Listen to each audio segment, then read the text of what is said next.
चलिए अब आगे बढ़ते हैं और बात करेंगे सियासी बवाल की। जिस तरह से इंदौर में दूषित पानी का यह मामला काल बनकर सामने आया और अब इस पर सियासी बवाल भी मचा हुआ है। कांग्रेस की आज न्याय यात्रा है। इंदौर में दूषित पानी से मौत के मामले में प्रदर्शन किया जाएगा। विरोध में सड़क पर उतरेंगे तमाम कांग्रेसी, एकजुट होंगे। बड़ा गणपति चौराहे से राजबाड़ा तक ये यात्रा निकाली जाएगी। कांग्रेस के कई बड़े नेता भी इसमें शामिल होंगे, चाहे जीतू पटवारी की बात की जाए या फिर दिग्विजय सिंह की बात की जाए, तो ये तमाम वो बड़े चेहरे हैं जो इस आज रैली में नजर आएंगे। प्रशासन पर लापरवाही का आरोप लगाया जा रहा है।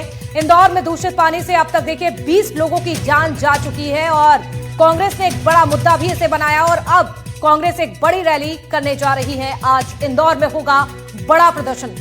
तो कांग्रेस की आज न्याय यात्रा है। न्याय यात्रा इसे नाम दिया गया है। न्याय की बात कांग्रेस कर रही है और इसमें चाहे जीतू पटवारी हो या फिर दिग्विजय सिंह जैसे बड़े नेता कांग्रेस की बात की जाए तो ये तमाम बड़े नेता नजर आएंगे इस रैली में।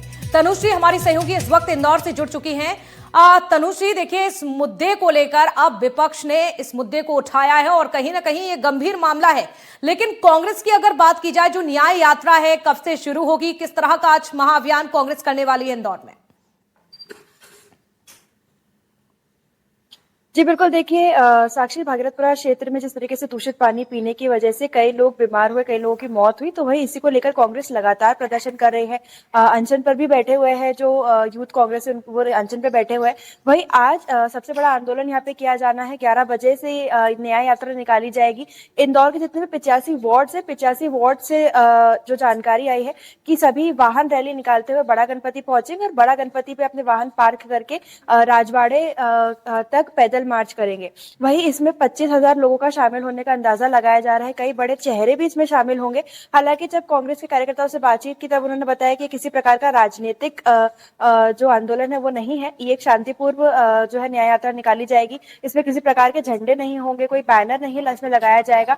हालांकि देखने की बात यह है कि भागीरथपुरा क्षेत्र में या इंदौर के दूसरे क्षेत्रों की भी बात करें, क्योंकि कुछ दिनों पहले नेता प्रतिपक्ष इंदौर पहुंचे थे, कई विभिन्न वार्डों में पहुंचे थे, वहां पर जो दूषित पानी की समस्या है लोगों की वो भी सुनी थी और उसके बाद उन्होंने बताया था कि ये कहानी सिर्फ इंदौर के भागीरथपुरा तक सीमित नहीं है। अलग अलग वार्ड्स में भी यही कहानी है, यही दिक्कतें लोगों को काफी लंबे समय से हो रही है। लोग कई बार शिकायत करते हैं पर उनकी सुनवाई नहीं होती है, जिसको लेके अब कांग्रेस जो है ये न्याय यात्रा निकालने जा रही है और न्याय यात्रा पैदल मार्च ये लोग करेंगे। जो इंदौर में जो लोग मरे हैं, जो लोग अभी भी बीमार हैं, उनके साथ अन्याय हुआ है, बाकी क्षेत्र के लोगों के साथ भी अन्याय हुआ है, तो उनके न्याय के लिए सरकार से गुहार लगाएंगे कि उनको न्याय दिया जाए। मुआवजे बढ़ाने की भी यहाँ पे बात की जाएगी। जी बिल्कुल, एक बड़ी रैली कांग्रेस की ओर से आज निकाली जाएगी। जिस तरह से आप जानकारी दे रही हैं तनुश्री की, इसमें कई बड़े और भी चेहरे हो सकते हैं जो हमें नजर आए, लेकिन जिस तरह से अब कांग्रेस ये प्रदर्शन करने वाली है आज इंदौर में, ऐसे में प्रशासन की अपनी क्या व्यवस्थाएं हैं ताकि किसी भी तरह की घटना सामने ना आए? हालांकि कांग्रेस कह रही है कि शांतिपूर्वक प्रदर्शन होगा, लेकिन जो आंकड़ा आप बता रही है निश्चित तौर पर यहां पर बड़ा प्रदर्शन हो सकता है। इसके साथ ही सरकार की ओर से, मंत्री, पार्षद, तमाम लोगों की ओर से क्या प्रतिक्रियाएं इस पूरी रैली को लेकर दी जा रही है? देखिए, रैली काफी बड़ी है। 20 से 25,000 लोगों के इसमें शामिल होने का अनुमान लगाया जा रहा है, तो सुरक्षा व्यवस्थाओं का भी ध्यान रखा गया है। कांग्रेस की तरफ से वॉलंटियर्स इसमें लगेंगे और जो उनके संगठन के लोग हैं वो भी इसमें मददगार साबित होंगे। सबसे पहले तो अलग अलग जगह पे पार्किंग व्यवस्था लगाई गई है। पार्किंग में भी कई वॉलंटियर्स रहेंगे। पूरी रैली को लीड करेंगे वॉलंटियर्स, जहाँ पे शांतिपूर्व तरीके से रैली निकालने का यहाँ पे प्रयास इनके द्वारा किया जाएगा। प्रशासन भी सतर्क है। प्रशासन ने भी वहाँ पे कड़े इंतजाम किए गए हैं। जो पूरा रूट है, पूरे रूट का यहाँ पे ध्यान रखा गया, क्योंकि बड़ा गणपति से पैदल चलते चलते राजवाड़ा ये लोग पहुंचेंगे। काफी ज्यादा डेंस पॉपुलेशन वाला ये एरिया होता है, कई ज्यादा लोग यहाँ पे रहते हैं और ऊपर से रविवार है आज, रविवार को ज्यादा भीड़ रहती है। इसको देखते हुए प्रशासन ने भी पूरी तैयारी कर ली है। सुरक्षा व्यवस्था का भी ध्यान यहाँ पे रखा गया है। सीसीटीवी कैमरे से भी निगरानी की जाएगी। पुलिस बल भी यहाँ पे तैनात रहेगा। जी बिल्कुल, सरकार को घेरने की यानी कि पूरी रणनीति कांग्रेस ने बना ली है और कहीं ना कहीं मुद्दा यह है कि चाहे आप तमाम वादे कर ले, दावे कर ले विकास को लेकर, लेकिन इंदौर में पानी स्वच्छ लोगों के घरों में नहीं पहुंच पा रहा है। चलिए नजर बनाकर रखिएगा इस पूरी रैली को लेकर, आपसे अपडेट लगातार लेंगे। बहुत शुक्रिया जानकारी के लिए। तो देखिए भागीरथपुरा में जिस तरह के हालात बने हैं, इंदौर में भागीरथपुरा में दूषित पानी कांड में लगातार एक्शन जारी है। इसी बीच अपर मुख्य सचिव अनुपम राजन मुख्यमंत्री कार्यालय के अपर मुख्य सचिव नीरज मंडलोई इंदौर पहुंचे, तो भागीरथपुरा का दौरा भी उन्होंने किया। मंत्री, मेयर और अधिकारियों ने समीक्षा बैठक की। तो वहीं आज कांग्रेस इंदौर में बड़ा प्रदर्शन करने की तैयारी में भी है। रिपोर्ट आपको दिखाते हैं।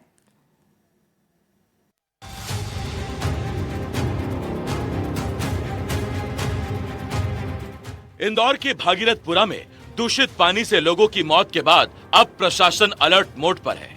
इस बीच अपर मुख्य सचिव अनुपम राजन, मुख्यमंत्री कार्यालय के अपर मुख्य सचिव नीरज मंडलोई और कलेक्टर शिवम वर्मा भागीरथपुरा के दौरे पर पहुंचे। अधिकारियों ने डिस्पेंसरी में स्वास्थ्य सेवाओं का निरीक्षण किया, साथ ही डिस्पेंसरी की पानी की टंकी की भी जांच की गई। अभी प्राथमिकता केवल यही है कि लोगों को नियमित रूप से साफ अच्छा पानी मिले, जिसकी व्यवस्था नगर निगम ने की है। बाकी जो बहुत महत्वपूर्ण काम है, जहाँ जहाँ की आवश्यकता के अनुसार ड्रेनेज की लाइन और विशेष रूप से पानी की लाइन डालने का काम करना है, ताकि लोगों के घर तक निर्बाध रूप से साफ पानी पहुँचे, उसकी तैयारी में पूरा अमला लगा हुआ है। नगर निगम की पूरी टीम रोज़ सुबह 6 बजे से लेकर अलग अलग समय पर सभी लोग मिलकर काम कर रहे हैं और हम सब मिलकर इंदौर में भागीरथपुरा और बाकी जगह ऐसी घटना की पुनरावृत्ति ना हो और सब मिलकर इंदौर के लिए, इंदौर के लोगों के लिए ऐसे ही काम करते रहेंगे। भागीरथपुरा के हालातों पर मंत्री कैलाश विजयवर्गीय, तुलसी सिलावट, मेयर पुष्पमित्र भार्गव और अधिकारियों की हाई लेवल मीटिंग हुई। बैठक में भागीरथपुरा के हालातों की समीक्षा की गई। साथ ही नगर निगम में रिक्त पदों पर नियुक्ति, टंकियों की साफ सफाई और देखभाल को लेकर भी चर्चा की गई। बोरिंग के बारे में हमें विचार करना पड़ेगा, क्योंकि नवीन बोरिंग अब हमें बंद करना पड़ेंगे, क्योंकि नया बोरिंग में ही सबसे ज्यादा समस्या है पानी के पीने की। और इसलिए अब कलेक्टर से हमने कहा है कि अब नवीन बोरिंग की परमिशन बिल्कुल भी नहीं दे, ये हमने विशेष आग्रह किया है। अमृत योजना हमारी बहुत ही महत्वपूर्ण योजना है। उसके जो आवश्यक कार्य है उसको तत्काल करके अमृत योजना को जल्दी लागू हो, इस दिशा में नगर निगम तेजी से काम करें। इधर भागीरथपुरा मामले में सियासी बवाल भी जारी है। भागीरथपुरा मामले में कांग्रेस ने बड़े प्रदर्शन की तैयारी कर ली है।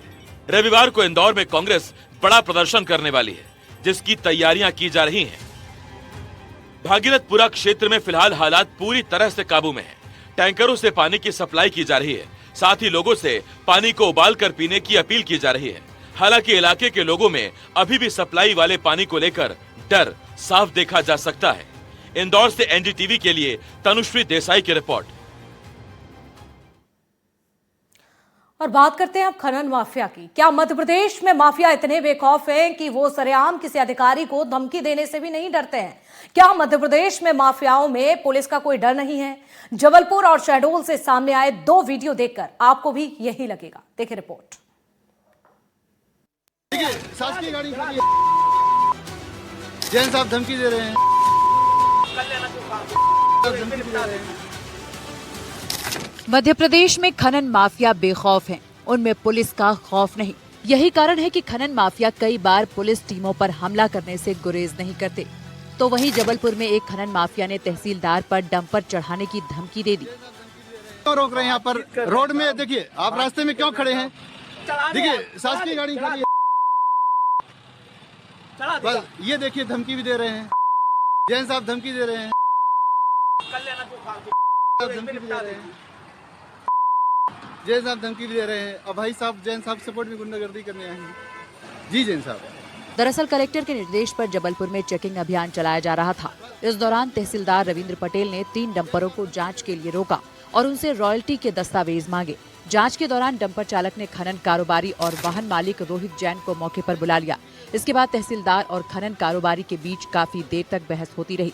तहसीलदार के बार-बार दस्तावेज मांगने के बाद भी खनन माफिया ने दस्तावेज देने से इनकार कर दिया और अपने ड्राइवर को तहसीलदार पर डंपर चढ़ाने की धमकी दे डाली। क्यों रोक रहे हैं यहाँ पर रोड में? देखिए आप रास्ते में क्यों खड़े हैं? देखिए शासकीय गाड़ी खड़ी है, बस ये देखिए धमकी भी दे रहे हैं, जैन साहब धमकी दे रहे हैं, धमकी भी दे रहे हैं, जैन साहब धमकी भी दे रहे हैं। अब भाई साहब जैन साहब सपोर्ट में गुंडागर्दी करने आए हैं। जी जैन साहब। खनन माफिया की इस धमकी को सुनकर आपको एहसास हो गया होगा कि इसमें पुलिस का भी खौफ नहीं है। मामले की जानकारी लगते ही बारगी थाना पुलिस मौके पर पहुंची और तीनों डंपरों को जब्त कर लिया। साथ ही तहसीलदार की शिकायत पर खनन कारोबारी रोहित जैन के खिलाफ मामला दर्ज कर लिया गया। कार्रवाई में हमने शासकीय कार्य में बाधा डालते हुए और धमकी देने की संबंध में कार्रवाई और जान से मारने की धमकी और जो शासकीय सेवक है उनके कार्य में बाधा के संबंध में कार्रवाई की गई है। उस पर एफआईआर की गई है और आरोपी को अरेस्ट किया गया है और आज हम उसको कोर्ट में प्रस्तुत करेंगे। इसका संक्षिप्त विवरण ये है कि कल के दौरान दिनांक 9/1/26 को तहसीलदार श्री रविंद्र पटेल और माइनिंग इंस्पेक्टर विवेकानंद यादव जी ने जो थाना बरगी क्षेत्र अंतर्गत माने गांव क्षेत्र में कुछ हाइवा पर कार्रवाई की थी। कुल 3 हाइवा थे जिसमें हाइवा को जब्त किया गया।